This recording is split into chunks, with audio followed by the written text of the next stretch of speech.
देखिए question number है अपना कौन सा, सेकंड क्वेश्चन, ठीक है। सवाल नंबर कौन सा है अपना, यानी ये कौन सा है, पांचवा क्वेश्चन है, ठीक है ना।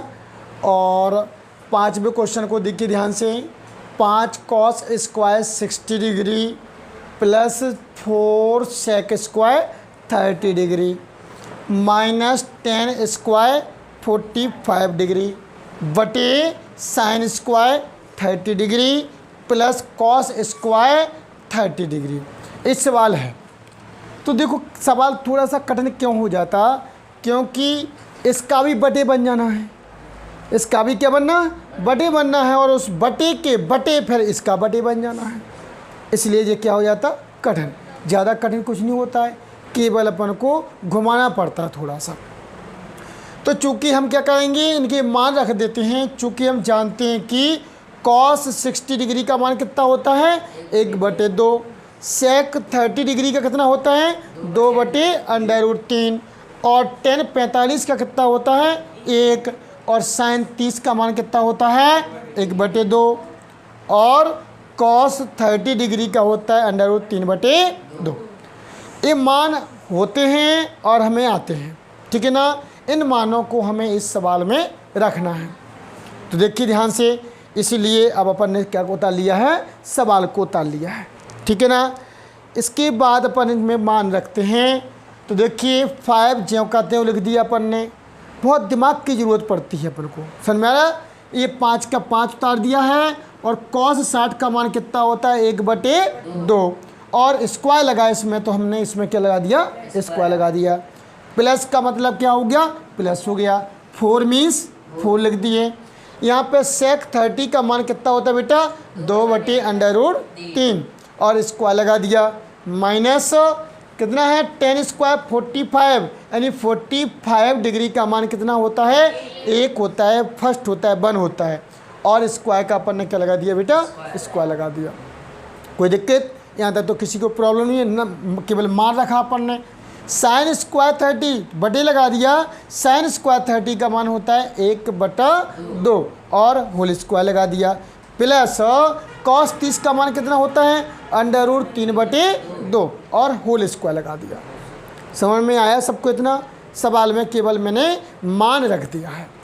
अब आगे देखिए, अब इसको हल करना है, सवाल को वहीं पे देखो, अब इसमें क्या कर दिया जाए कि ये हल हो जाए, ठीक है ना। रटना नहीं पड़ता सवाल को, उसका तरीका देखना पड़ता है, उसी में से दिख जाता है हमको, ठीक है ना। अब देखो ये तो ज्यों कहते हुए हैं, इसके सिर पे स्क्वायर लगा बेटा, तो साफ साफ है कि स्क्वायर लगाए तो इन दोनों में स्क्वायर लगा सकते हैं। नहीं समझ में आ रहा, तो अगली लाइन हमको मिल गई एक और रास्ता मिल चुका कि हमें स्क्वायर को ख़त्म करना। तो इसको स्क्वायर लगा देंगे, इस पर लगा देंगे, तो 5 ज्यों कहते हुए रहेंगे बेटा, और 1 का 1 में किया 2 बार करना ना, कितने लिखिए 2, तो 1 एकम 1, और 2 का 2 में किया तो कितना हो गया बेटा 4 आ गया, प्लस का प्लस लिख दिया, कोई दिक्कत। 4 जगह उतार दिए, 2 का 2 में किया 2 दूनी 4, और 3 का 3 में किया कितना आ गया √9 आ गया, माइनस का माइनस, 1 का 1 में किया 1 आ गया, 3 का 3 में माने ऐसी संख्या फिर से लिखनी है, समझ में आ रहा कि नहीं आ रहा, ऐसी संख्या फिर से लिखनी है, उसी संख्या को एक बार और लिख के गुणा करना पड़ता है, वो कहलाता है स्क्वायर। तो 3 का 3 में किया तो कितना हो गया √9, नहीं समझे, कोई दिक्कत। यहाँ किसको समझ में नहीं आया, यहाँ तक आ गए अपन, आ गया, आगे देखें।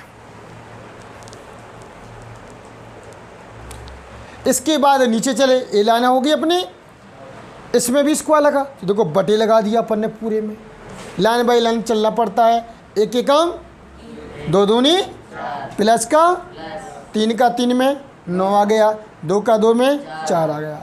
ये लाइन किसको समझ में नहीं आई, सबसे पहले अपन ने सवाल में मान रख दिए, फिर स्क्वायर ख़त्म किया, दिमाग में समझ में आ रहा, स्क्वायर ख़त्म कर दिया, यहाँ तक आ गए। अब आगे देखें ध्यान से, अब इस ये कोष्टक का मतलब होता है, ब्रैकेट का मतलब होता है गुणा, मल्टीप्लाई होता है। इसके पहले कितने लिखे 5, इसका इसमें मल्टीप्लाई करना है। अब बेटा ध्यान से आपको पता हो कि किसी भिन्न में मल्टीप्लाई का साइन लगा हो तो ऊपर का ऊपर नीचे का नीचे करते हैं, इसके लिए हमें क्या करना पड़ता, अब 5 का नीचे करूं कि ऊपर करूं, परेशानी में रहेंगे। तो इसके लिए बेटा बिल्कुल सीधा सिद्धांत है, उसके नीचे क्या लिख दो, होता ही है, लिख दिया अपन ने। तो इसके नीचे 1 लिख दिया, तो इसका इसमें, इसका इसमें करना है। नहीं आया सर में? तो 5 का 1 में किया कितना है बेटा, और 1 का 4 में किया कितना आया। अपन को 1 लिखने से क्या हो गया, क्या नज़र आ गया कि ऊपर का ऊपर और नीचे का नीचे। अगर नहीं लिखते तो कंफ्यूज में रहते, पता चला 5 का हमने 4 में कर दिया, नहीं समझ में आया। ऐसी स्थिति में 1 लिख लिया करो। तो कितना आ गया बेटा, 5 का 1 में किया 5 और 4 जी आ गए, कोई दिक्कत।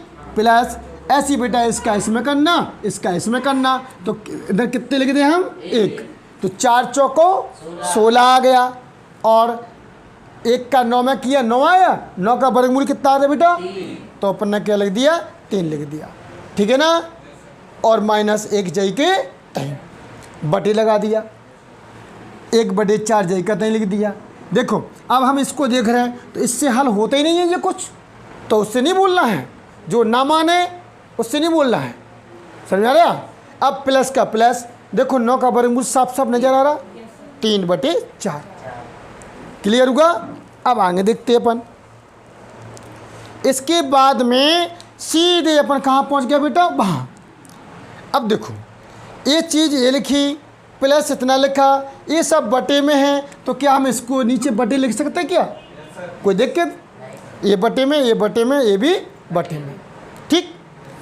एक और आप लोगों को क्या करना पड़ता, ये बारात देखी, बारात में सब लोग वो बांधे टोपी टाइप की लगाए रहते हैं, वो पगड़ी लगाए रहते हैं। क्यों लगाते हैं, सब लोग लगाए रहते हैं, जिससे पहचान में आ जाएं, सब लोग पहचाने कि ये कौन है बेटा, बाराती है। बस समझ में आ गया। ऐसे ही हमें क्या करना, ये बाराती है, इसके नीचे बटे में लिखा, और ये भी बेटा बाराती है। अब ये बाराती नहीं दिख रहा था हमें कि ये बाराती है, अब जैसे ही अपन ने उसको क्या लगा दिया, पगड़ी, अब से सब कैसे हैं बेटा, नहीं समझ में आया, एक से हो गए ना, ठीक है। अब हमें इसका क्या लेना है बेटा, सबके बीच में देखो प्लस माइनस लगा, तो क्या लेना है, एलसीएम लेना है, ठीक है ना। तो एलसीएम लेना अभी सिखाया था हमने। अब जो नीचे लिखे हैं 4 और 3 लिखे, अलग अलग संख्याएं हैं तो गुणा कर देते हैं, 4 3, तो इन दोनों का, इसको तो भूल जाओ, इसको करना है, तो 4 3 12 आ गया, कोई दिक्कत। अब हमें इसको हल करना, फिर इसको करना, फिर इसको करना है, तो जी 12 आए, ये तीनों के आए, किसके आए बेटा, तो 4 का पहाड़ा पढ़ना कि 12 से ज़्यादा ना हो जाए, पढ़ो।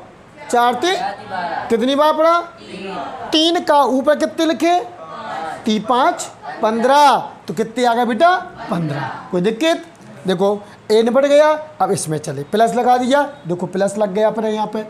अब इसके नीचे कितने लगे, 3 का पहाड़ा पढ़ो कि 12 से ज़्यादा ना हो जाए, कितनी बार पढ़ा, 4 का फिर 16 में गुणा करो, 16 चौको, देखो बे लिखी 64, ठीक है ना। माइनस, अब 1 का पहाड़ा पढ़ो कि 12 से ज़्यादा नहीं हो जाए, 1 12 12, 1 का पहाड़ा पढ़ा 12 बार, तो 1 12, फिर 12 का गुणा किया 1 में, तो 12 एकम, तो कितना आ गया बेटा, और बटे 12 है। अब फिर बटे लगाया, फिर बटे लगा दिया, अब अपन इसमें आए, इसका बीच में क्या लगा बेटा, समझ में आ रहा कि नहीं आ रहा। बताया था कि तरीके होते हैं हल करने के लिए, कि इसको क्या देख लूँ मैं, कैसे पता चल जाए कि हमें ये करना है, ठीक, समझ में आ रहा कि नहीं आ रहा। तो ये मुंह बोलती है मैथ, लाइन बाय लाइन मुंह बोलती है कि हमें ये करना है। अब मुंह बोलना समझ में आ जाना चाहिए। ये प्लस लगा तो क्या करना, ले लो, 4 का एलसीएम कितना आ गया बेटा, 4 आ गया। अब 4 का पहाड़ा पढ़ो कि 4 से ज़्यादा ना हो जाए, 4 एकम, कितनी बार पढ़ा, 1 बार, फिर 1 का 1 में गुणा, तो देखो वो लिखा 1, ठीक है ना। प्लस का प्लस, 4 का पहाड़ा पढ़ो 4 से ज़्यादा नहीं हो जाए, 1 का 3 में गुणा किया, कितना आ गया, कोई दिक्कत, जी हल हो गया उसका, ठीक है ना। अब हमें सब में देखो इसमें प्लस लगा और ये माइनस लगा, तो इनको जोड़ दो, 64 और 15 कितने हो रहे हैं, उसमें से कितने घटाना बेटा, 12 घटाना है, समझ में आ रहा कि नहीं आ रहा। तो बराबर कितना हो रहा, 15 और 64 कितने हो रहे हैं, 5 और 4 कितने हुए 9 और 6 और 1 7 79। 79 में से 12 जाएंगे, कितने बचेंगे बेटा 67 बचेंगे, 67। ठीक है ना, और बटे 12 जाए के तय। नहीं समझ में आ रहा? ठीक है। इसके बाद में जो कितने बेटा 3 और 1 बटे और 4 बटे 4 उल्टे हो जाएंगे, तो देखो 4 बटे 4 गुणा में आ गए। एक लाइन यहाँ पे छोटी कर दी, दिक्कत तो नहीं आई, लिख दूँ? ठीक है ना, इतना आ गया अपना। 4 और 4 ये काट दिए अपन ने, ये भी काट सकते हैं। तो 4 और 4 क्या होगा बेटा, कितने बचे 67 बटे 12, 67 बटे 12 अपना आंसर। क्या बताओ, कोई दिक्कत नहीं है, ऊपर नीचे के कट सकते हैं, तिरछे कट सकते हैं, जैसा जैसा कट सकते हैं। ऐसा कर दो, 4 3 कितने बचे, इधर कितने बचे 3 3 चौको कितने आ गए। लेकिन सर ये डायरेक्ट नहीं काट सकते। कैसे डायरेक्ट नीचे ऊपर डायरेक्ट काट सकते, क्यों नहीं काट सकते? अरे भाई 3 बटे 3 नहीं काट पाओगे, नहीं समझ में आ रहा? कर सकते, कोई प्रॉब्लम नहीं है, समझ में आ रहा? प्लस में नहीं कर सकते, नीचे यदि प्लस लगा हुआ है तो उसमें प्रॉब्लम जाती है। बन जाएगा बेटा।